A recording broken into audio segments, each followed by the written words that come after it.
welcome to the show. This is East Tennessee Music Scene on the Rise. I'm here with, I'm Scott Thomas. I'm here with Brandon Fulson.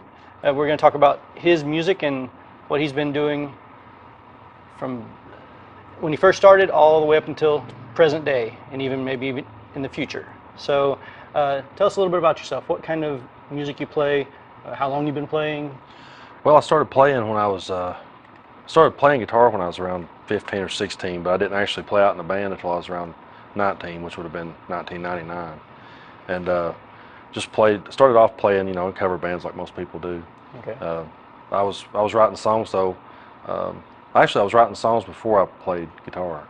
I was writing poems, and but at the time I had a whole book of poetry, and I wouldn't show it to anybody because I grew up in Bell County, Kentucky, and my family was all hunters and fishermen and stuff, and I felt like poetry might be a little sissy to them, so I just kind of kept it hidden for a long time, and then one day my dad sold me.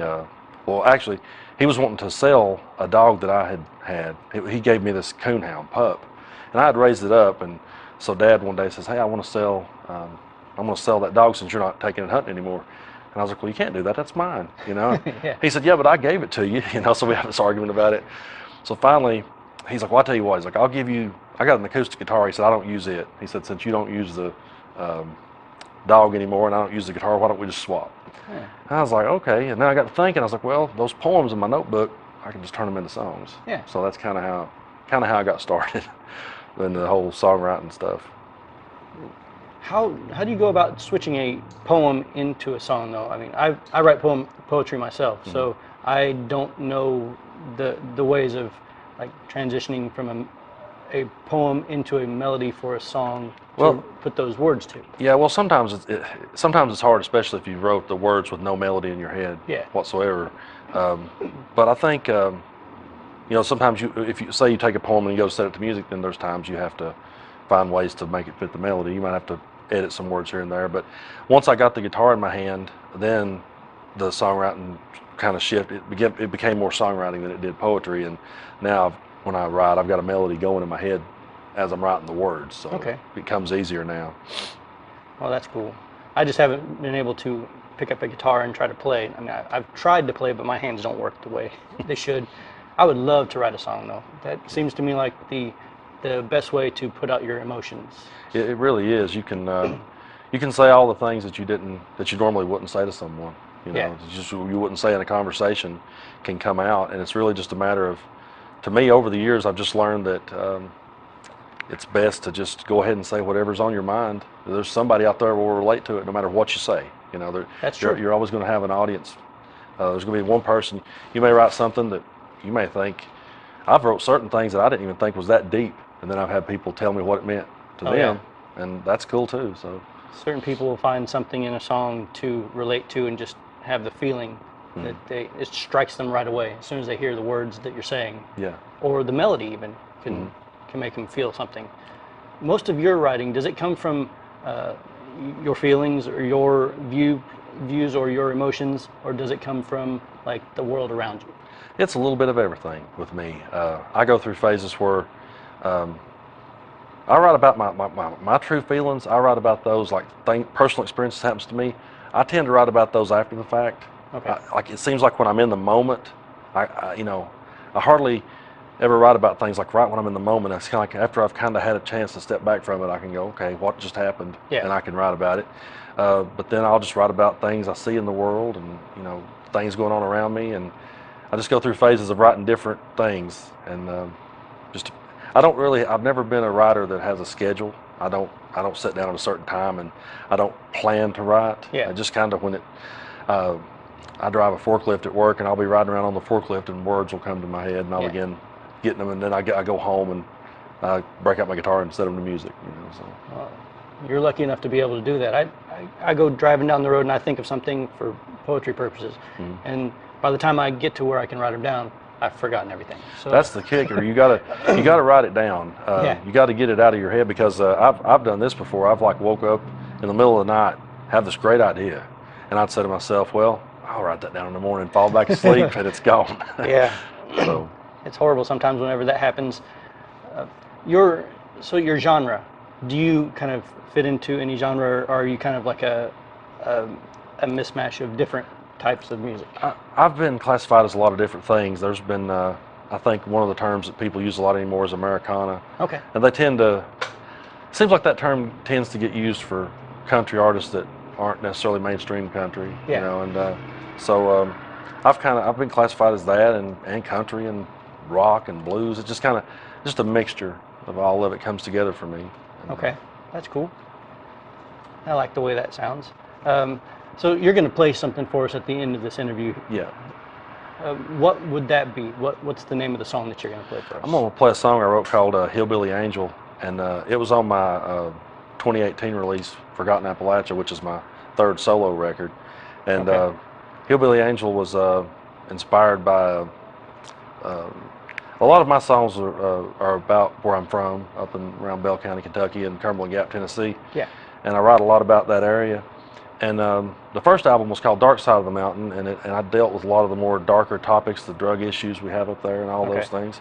And when I was putting together Forgotten Appalachia, which was somewhat the sequel to the first one, I had the album done, and we were ready to go into, like, you know, mixing and mastering, but I just felt like I kept thinking it was missing something. And what I felt like it was missing was I didn't have a story from one of, like, a survivor's perspective Yeah. of drug addiction. Yeah. So that's what Hillbilly Angel's about. It's about someone who is recovering from their addictions. Well, that's pretty cool. Talking about your music a little more, do you have any records out, and where can people find them? Yeah, I have 3 albums out. You can find, you can go to brandonfulson.com, and I'm on iTunes and Spotify and Amazon, all the major music apps. I've got the 2013 album, Sunday Morning Rain. That's just pretty much me and an acoustic guitar. Okay. And then Dark Side of the Mountain came out in 2016. That's me and the full band. I recorded that one at Arbor Studio in Knoxville, and also recorded Forgotten Appalachia at Arbor. That was 2018. So I've got the 3 solo records out, and I'm working on some more. I've kind of working on 2 projects at the same time at the moment because I don't know where I want to go yet. Okay. And I've got a kind of a bluegrass. Going to try my hand at bluegrass. I've always loved it. I'm going to see what I can do with it, and then Cool. I'm kind of making more of a southern. I hate the term southern rock, but more of a rock edge Okay. album. So just kind of working on both of them and seeing which one blossoms first. That's awesome. Well, we'll have your information at the information portion at the bottom of this page, so scroll down whenever you get done watching the video all the way to the end, and then scroll down, you'll find information from Brandon Fulson about his records, where you can find them, all that good stuff. So you've played music for quite a while now. Yeah. What are some of your favorite venues in this area that you Well, play at? one of them's the open chord where we're at right here. I did the city release for Dark Side of the Mountain here. Oh, cool. And it's great. You know, I'm really, I love to play. I love the challenge of all the different kinds of places you can play. I love the roadside dives. They're some of my favorites to play in. And, you know, then I play in restaurants in Gatlinburg, you know, and have a good time wherever I go. I always try to play to the audience in front of me. Yeah. You know, I pick the songs that I think will fit.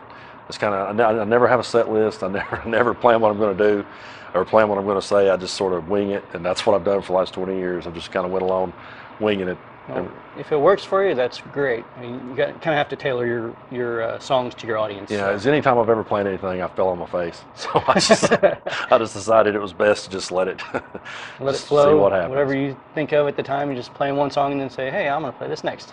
Yeah. Sometimes it works and sometimes it don't. I've had people, you know, I've played songs that just kind of cleared the room, and then I've played songs that brought them back together. So it's all good. But when I started one thing when I started playing in bars, I was writing songs too. And in bars, you know, the ones I played in, you were expected to play 4 hours of cover music. Yeah. And I kept trying to find a way to kick down that barrier to be able to play original music in that environment. And it was like it just became this mission of mine, like, you know, I'm going to do this or die trying. And one thing I started doing was I just began writing songs about the very people in the bar. Like if something crazy happened, if a guy got bounced out, I'd write a song about it, and I'd come back the next week and be like, hey, remember that guy that got bounced out last week? Well, here's a song about it. I get people laughing and cracked up, and they'd be like, God, he wrote a song about that guy, or he wrote a song about that holler we grew up in. And then now I go back to those places and they're asking for mine. So it's kind of my way of trying to knock down that door. Do you have any plans of going outside the area, like for a national tour maybe? I would love to. I'm talking to some people right now about that actually. I've been able to venture out of East Tennessee a little bit and hoping to just keep on going with it and make new connections and find new places to. The goal of every musician is to branch out and have your music heard far and wide everywhere. Oh, yeah. Even across the pond, like even in Europe and I did get some radio play recently overseas. There was a radio show over there called the Country Mile. Oh, cool! And they played me on there. That was pretty cool. So yeah, that's awesome. Made it across the big pond on the radio anyway. Well, hey, somebody heard your music there. Yeah. So eventually, when somebody else hears it, you're gonna have a whole group of people over there just wanting you to come over. Yeah, hope so. That would be nice. Any touring people, managers, or anybody like that, look for this guy. Put him on your tour, get him over to Europe. I'm sure you'll have a good time over that way. Yeah. Is there any other items that you would like to convey to people out there? Well, I'll just let people know what I've got coming up. I've got June 7th, I'm going to be playing at the Laurel Cove Music Festival, which is up in Pineville, Kentucky. And there's going to be John Moreland and Arlo McKinley and John Miller. A lot of cool people's going to be there. It's the very first one, so I'm excited about that one. And then I just got booked on the Bare Bones Music Festival, which is taking place in Dandridge, Tennessee, and that's August 31st, I believe it is. So just got some cool stuff like that coming up, and still working on the records. Cool. It's been great talking to you, and we're going to hear you play in just a second, so stay tuned for that. But I'll go ahead and do the exit for this. This has been East Tennessee Music Scene on the Rise, here with Brandon Fulson. We'll see you next time.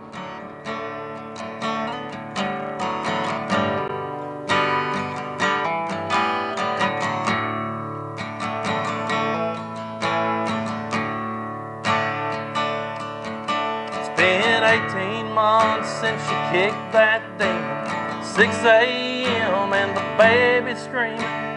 Cold trucks woke up Maggie again. She still likes her reefer in the morning. Gets tired of hearing her shrink a warning.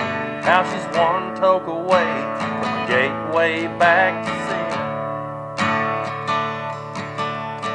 Works part-time down at Conley's Drive-In. Such a great time to be alive in.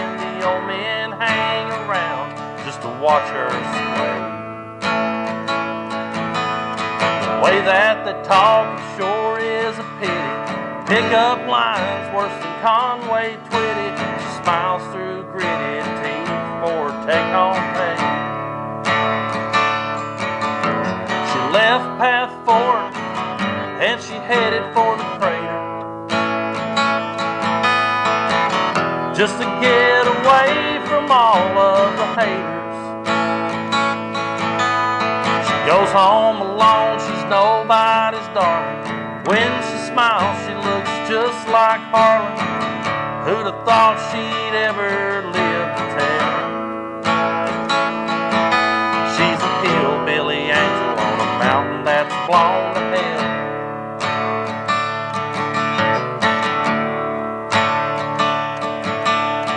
Figures coming back, the family's talking. Some try to say she's out street walking. She's out on the porch taking selfies on Instagram. Her ex-old man's out causing a riot. Heard he's back on that Jenny Crank diet. Looks back and can't believe she ever gave a damn. Mama says, girl, you really need Jesus. She's too busy crushing on Norman Reedus. Besides, she can't go out on a Sunday night. Gets lost in the song every time she hears it. Caught up in the groove and addicted to the lyrics. If anyone asks, tell them she's doing alright. Yeah, she goes home alone, she's nobody's darling. When she talks, she sounds just like Harlan. Who'd have thought she'd ever live to tell? She's a hillbilly